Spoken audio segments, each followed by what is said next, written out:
methods of the determination of strength and concentration of solution। तो देखो, जो solution होता है हमारा, उसकी कुछ स्ट्रेंथ होती है, कुछ कॉन्सेंट्रेशंस होती हैं। मतलब कि एक होता है डाइल्यूट सॉल्यूशन, एक होता है कंसंट्रेटेड सॉल्यूशन।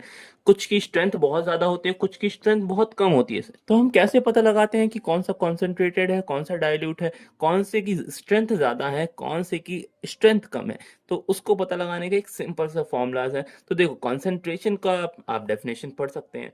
तो इस डेफिनेशन को पढ़ने के बाद आपको मिलेगा क्या? यही एक चीज मिलेगी कि concentration is equal to number of moles of solute, कि कितने number of moles of solute. अगर जिसको नहीं पता सॉल्यूट और सॉल्वेंट क्या होता है, सॉल्यूशन क्या होता है, तो मैं आपको एक डिफरेंशिएट बता देता हूँ। कि देखो, एक सॉल्यूशन होता है, ठीक है, उसमें होता है mixture of solute and mixture of solvent. जो कम अमाउंट में होता है उसको सॉल्यूट बोलते हैं, जो ज़्यादा अमाउंट में होता है उसको सॉल्वेंट बोलते हैं। ठीक है। तो देखो, तो जो number of moles of solute है, मतलब कि जो कम अमाउंट में है, जिसको हम रिप्रेजेंट करते हैं बी से। बी जहां भी आपको पूरे चैप्टर में लिखा मिलेगा ना, तो आप समझ जाना वो सॉल्यूट को ही रिप्रेजेंट किया है। और ए जहां पर लिखा होगा वो सॉल्वेंट को रिप्रेजेंट किया है। ठीक है। तो number of moles of solute upon में वॉल्यूम ऑफ सॉल्यूशन। तो इससे हमको उसके उस एक कंपाउंड की हमको कॉन्सेंट्रेशन पता लग जाएगी कि उसकी कॉन्सेंट्रेशन क्या है, वो डाइल्यूट है या फिर वो कॉन्सेंट्रेटेड है। ठीक है। अगर सॉल्वेंट होता तो वो कॉन्सेंट्रेटेड होगा, और अगर सॉल्यूट होगा ऊपर में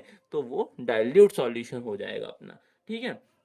देन आते हैं अपने पास स्ट्रेंथ। तो स्ट्रेंथ अगर हमको पता लगानी है कि कितनी स्ट्रेंथ है एक सॉल्यूशन की, तो उसको पता लगाने का सिंपल सा फॉर्मूला है ग्राम मोल।